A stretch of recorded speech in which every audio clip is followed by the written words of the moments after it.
everybody, and welcome to our continuing coverage of the 2019 Le Mans 24 Hour. Today, we see the qualifying 2 and qualifying 3 reports. But let's take a first look about where we are and what we're watching. We're in France. More specifically, we're at Le Mans, the Circuit de la Sarthe, for the 2019 running of the Le Mans 24 Hour.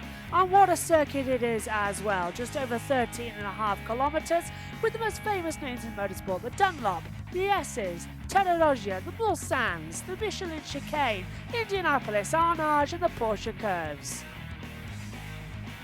And we are delighted you can join us for continuing coverage of the Le Mans 24 Hour. Now it's time for qualifying 2. Will this set the grid? Time to find out.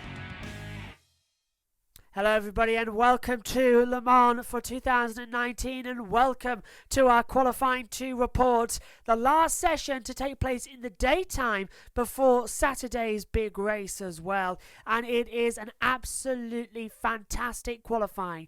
So to kick things off, let's take a look around the Circuit de la Sarthe, the 24-hour version of this incredible circuit. Let's take a look then around this Circuit de la Sarthe, and on board in the 2016 Audi LMP1 car, the RS016.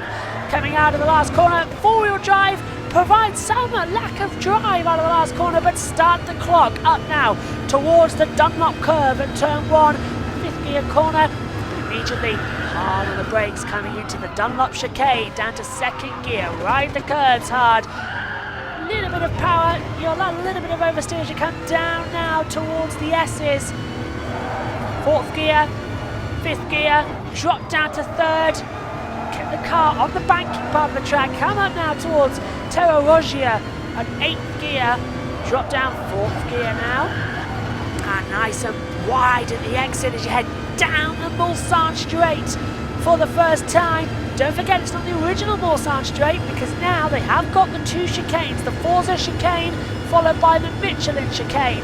You're in 6th gear, over 200 miles an hour, down the Mulsanne. You've got a brake down to 3rd gear for the first of the chicane. Hard on the brakes, drop down 3rd gear into the Forza chicane. Just flick the car in, left, right, up, right, down, go. Again, 4th gear, 5th gear. And then just wait for the car to rise up to 6th gear. Already a minute and 15 seconds have passed as you're already hurtling down the back straight. Coming now. This one is very tricky. As you come down now, brake hard. 2nd gear. Now into the Michelin chicane, heading down to the Mulsanne corner. Rise again. 4th gear, 5th gear. 6th gear coming up. You can feel the car almost bumping down the straight as you go offline just a little bit. The car immediately wants to flick you into the wall. You're doing so much to control it as you have to flick the car at the same time of heavy braking down into the Mulsanne corner into 2nd gear. Round now down into the other half of the track that I like, down to 18th and 19th part of the track. You're coming full throttle into turn 20 and 21 as you approach Indianapolis. Watch, it's already in 6th gear. Now you just got to keep the car pinned straight and hope that you don't fly off into a wall. You've seen that happen a number of times. Flick the car, brake hard, coming into Indianapolis. It's a banked corner, hence the name, 2nd gear. By the time you're already in 4th gear, you've got to hold it there because you hit the brakes down the 1st gear, hard into Arnage. The car doing what it did in the last chicane, just pushing the 4-wheel drive out. You can't turn and accelerate at the same time. The car will just go straight with it being 4-wheel drive. Coming up now towards the Porsche curves. Turns 23, 24, 25, 26, 27, 28 and 29, believe it or not. Down 4th gear, just touch the curve as much as possible. Now through the fast Porsche S. They've moved the barrier back since this game was developed, but already 5th gear, you can ride much more speed. You've got to drop to 4th at the 2nd part of the Porsche curve. Coming down now into 5th gear, 6th gear, you just hold 5th gear, don't pull 6th. As you've got to brake hard now into 2nd gear, coming into the fourth chicanes. Ride the curb. This is the trickiest part of the track, surprisingly. The last chicane. And across the line. Third gear, fourth gear, and across in a 3:29.042. What a lap. It's very tricky, Circuit de la Sarthe.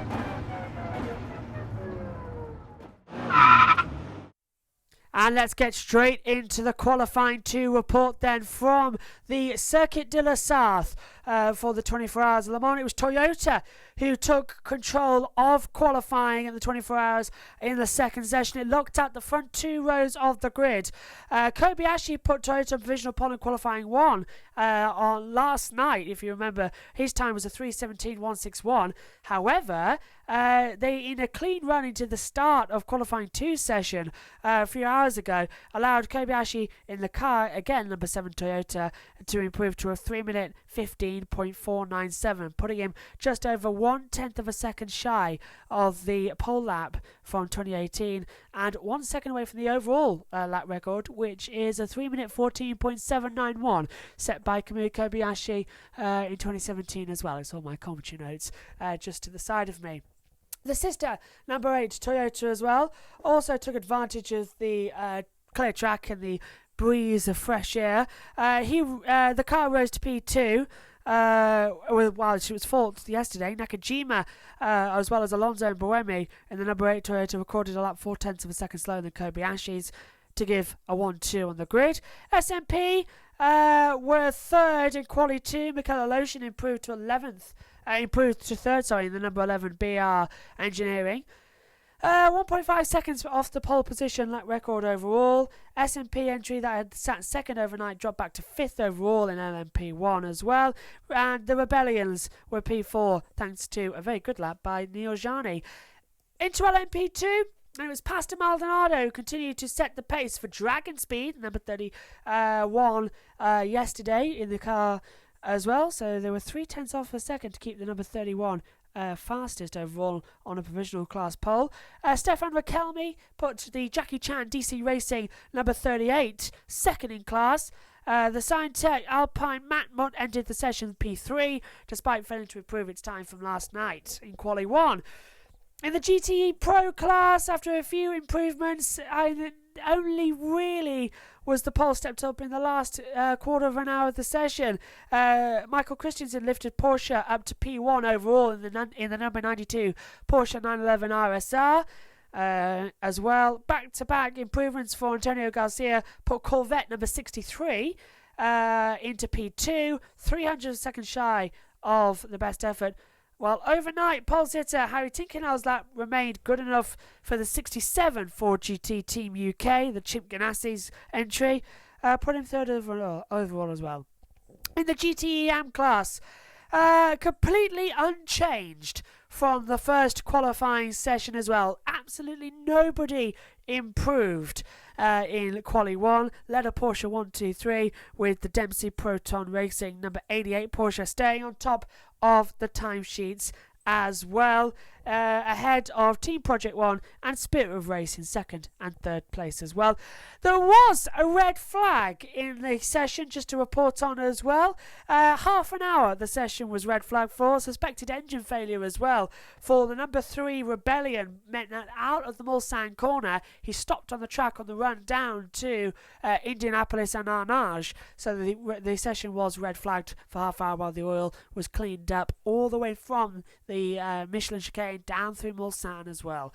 So a bit messy. Right, we'll be back then for live coverage as well. Eurosport are showing it tonight and on the WEC app at I think it's, what time is it in the UK? Because I always get confused. It's at 9 o'clock, but as well, you're already watching that. So we'll be back tomorrow morning as well, remember, at 7 a.m. for the Quali 3 report. So do watch, it's going to be fun. And of course, we'll update you on what's going to happen on Saturday and Sunday with the special run of videos for the Le Mans 24 hour as well. So join us tomorrow. But from us all here, enjoy Le Mans, have a good Friday, and it's bye for now.